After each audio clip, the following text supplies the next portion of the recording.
antibióticos, a veces estamos prescribiendo fármacos muy, muy fuertes, muy pesados, y ni cuenta nos hemos dado de lo que es la prescripción de antibióticos.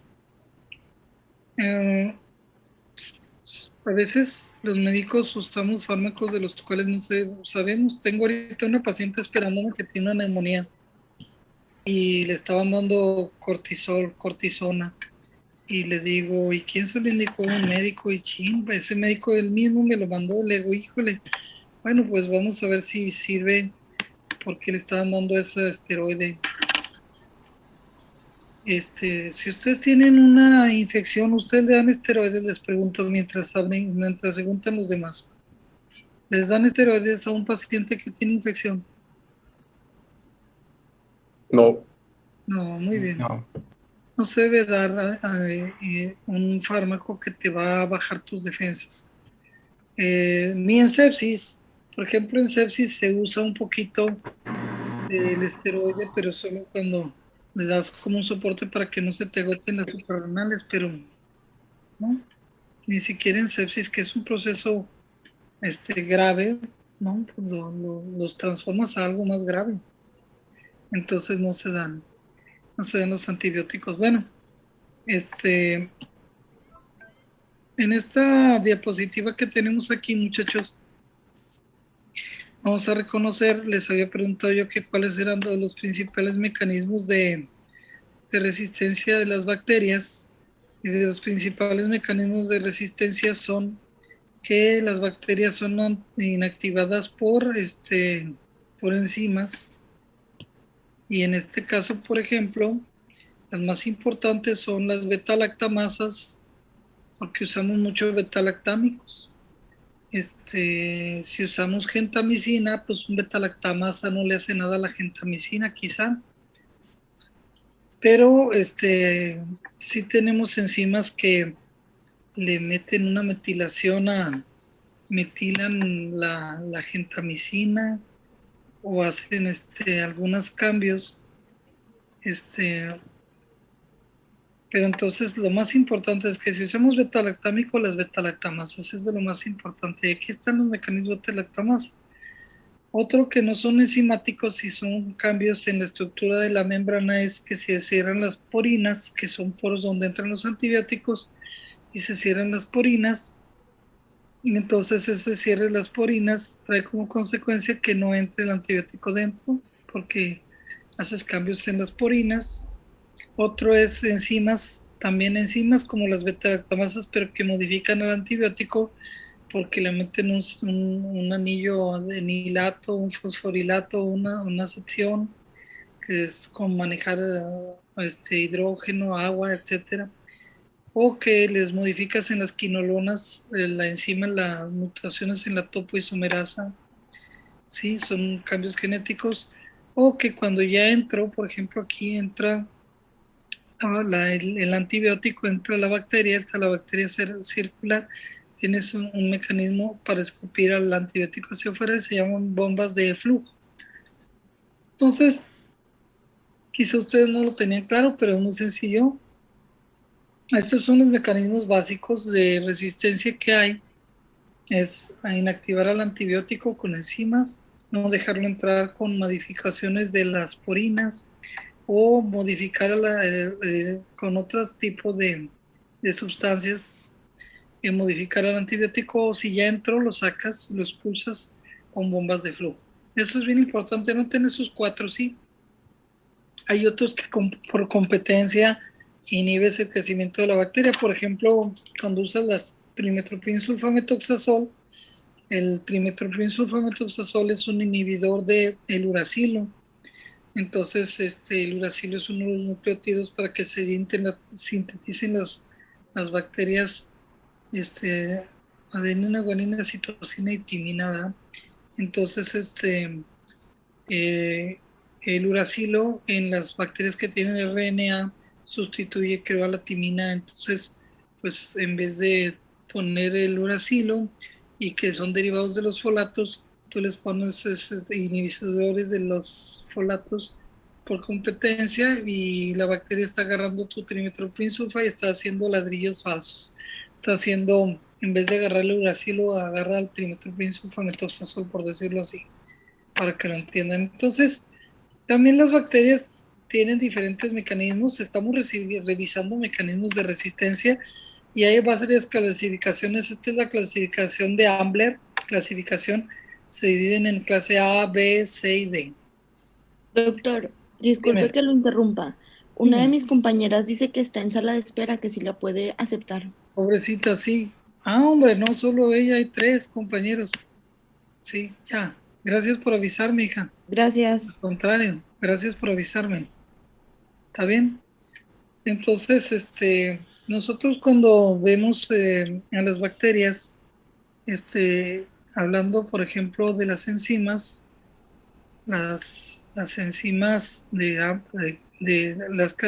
resistencia bacteriana, para las muchachas que acaban de entrar son los mecanismos, les digo, de enzimas, como si usas betalactámico, betalactamasa, aquí están las betalactamasas, y entonces dentro de los betalactámicos hay un chorro, penicilina, ampicilina, las que le pegan a pseudomonas carbencilina, las cefalosporinas de primera quinta generación, los carbapenems y astronam y monobactams.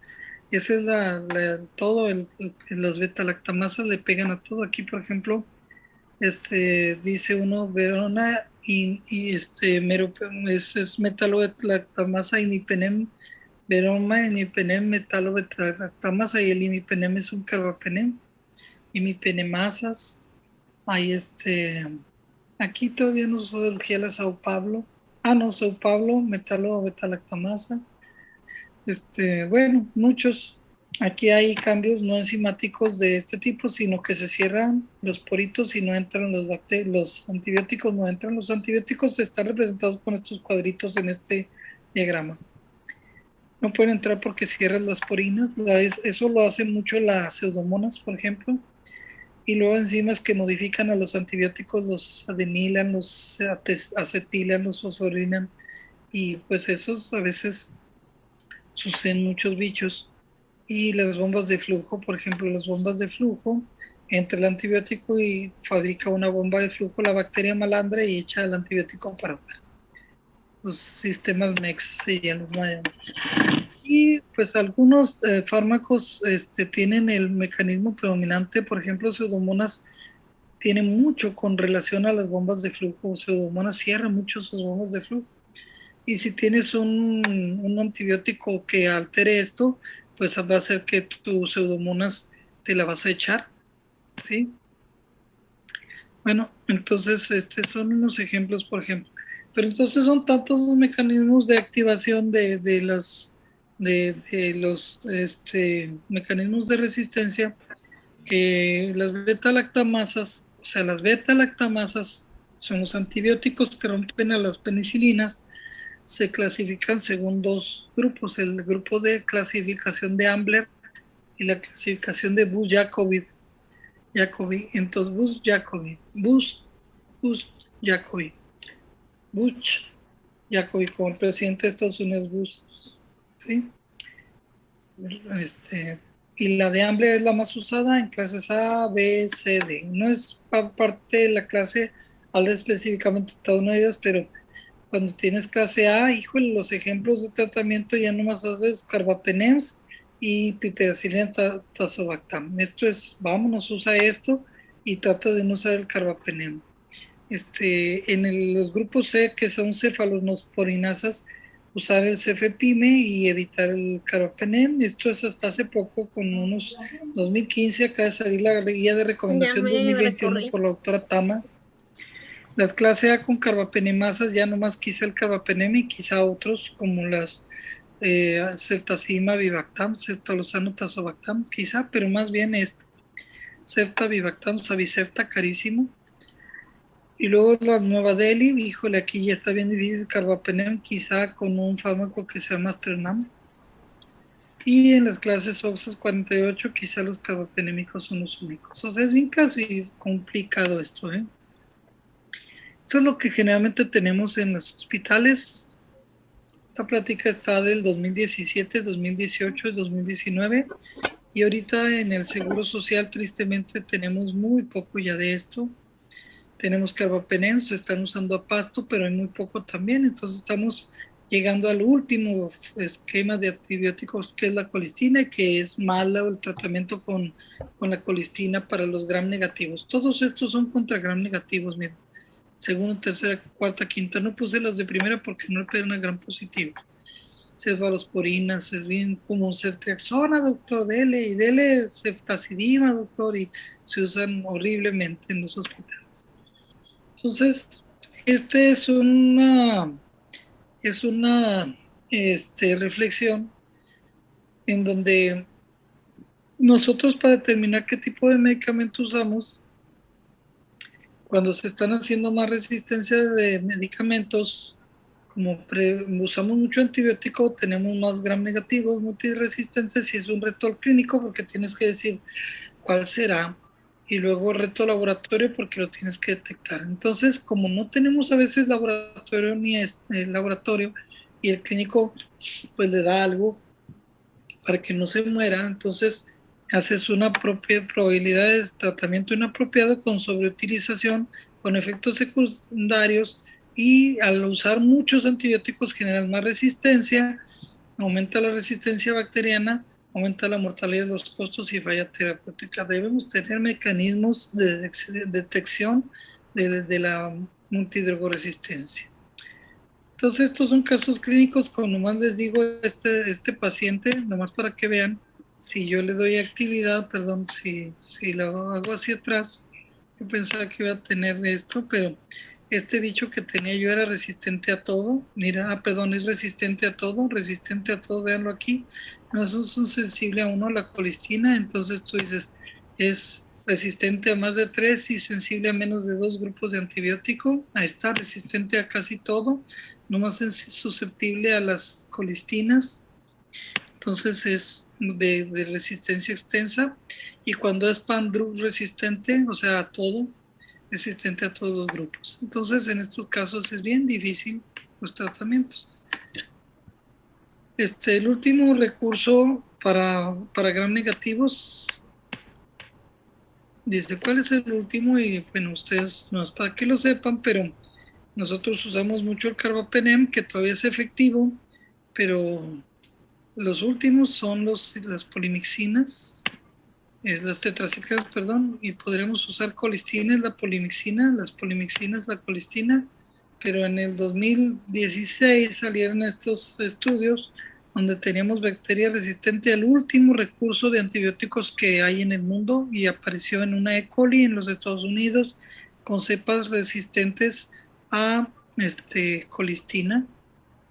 Híjole, tremendo, ¿verdad? Resistente a colistina. Ya, estos pacientes tenían una infección leve en la orina. De 17 pacientes se murieron 7 y jóvenes unos, ¿sí? Entonces tenemos que preservar los carbapenems y la colistina, no usarlos. Y la colistina, tristemente, ya también dice, le pego y ya no se usa la colistina porque salió malona.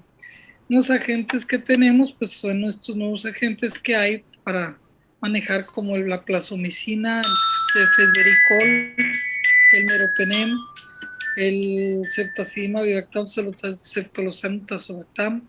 Son los fármacos que ahorita están. En México tuvo que salir porque se les contaminó con rotia, una bacteria a nivel mundial.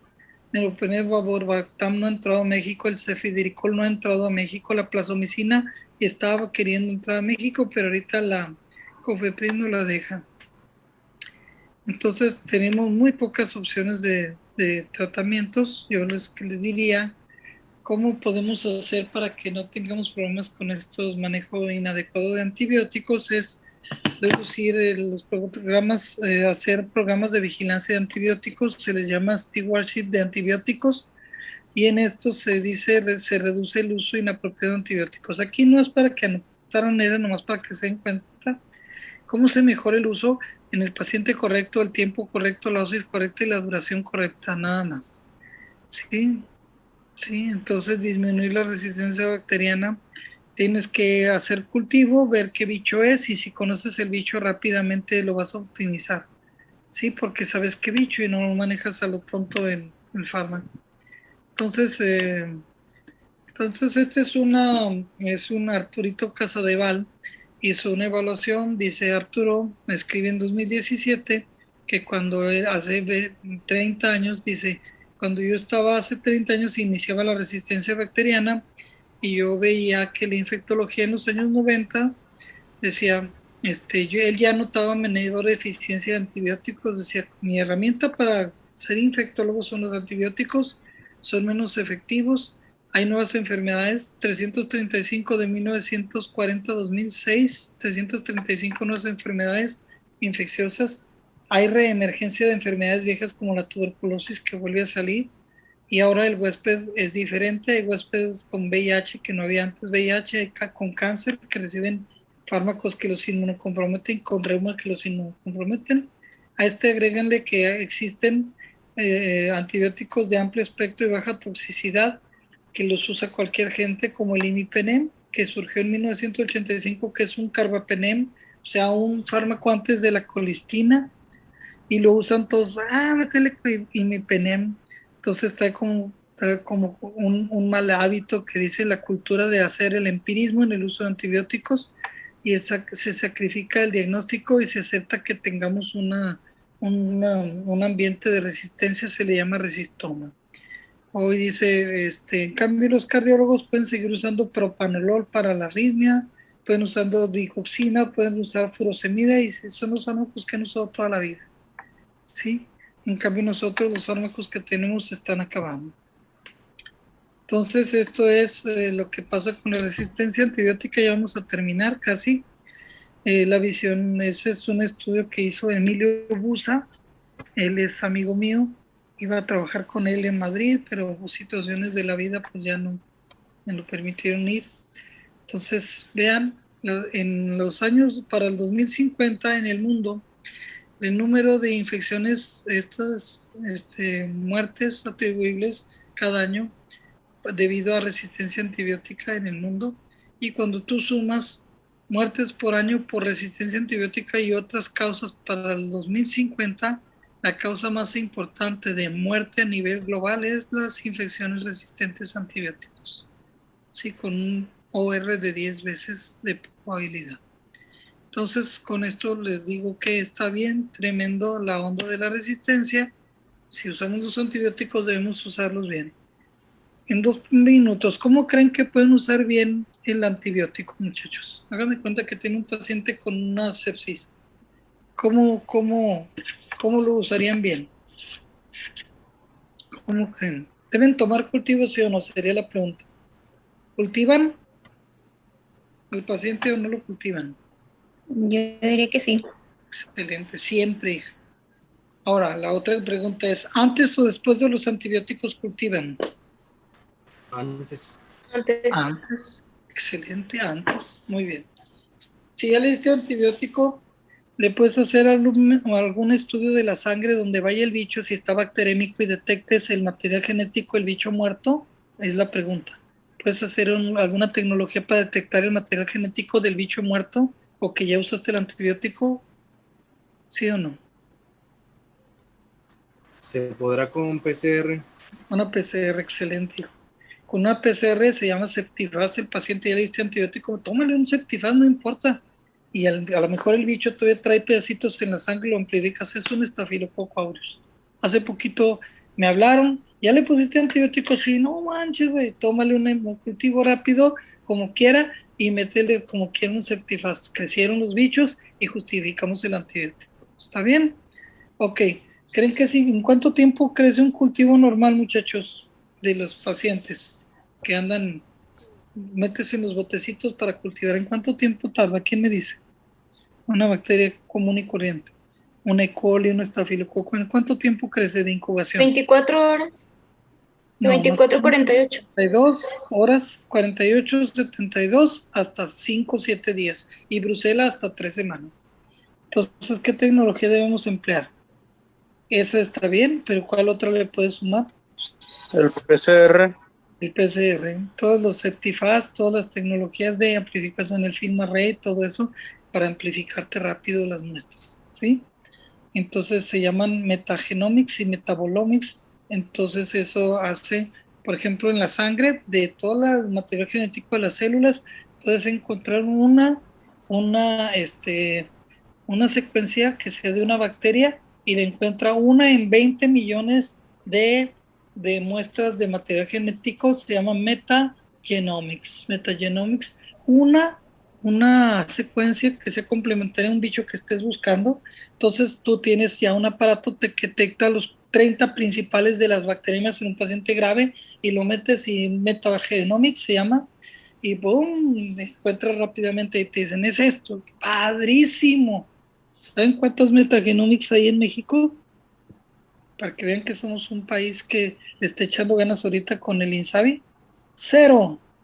¿Saben cuántos equipos malditos tenemos con el INSABI? Teníamos unos 20, ahora quedan menos de 5. O sea, claro, esto no lo entiende un campesinito, ¿verdad? Pero les digo así. Muchachos, ya va a empezar su clase de ustedes, me siento mal. Les agradezco mucho el tiempo que dieron para venir a este momento. Y les hablé de la neumonía, ¿verdad? Hablamos de neumonía.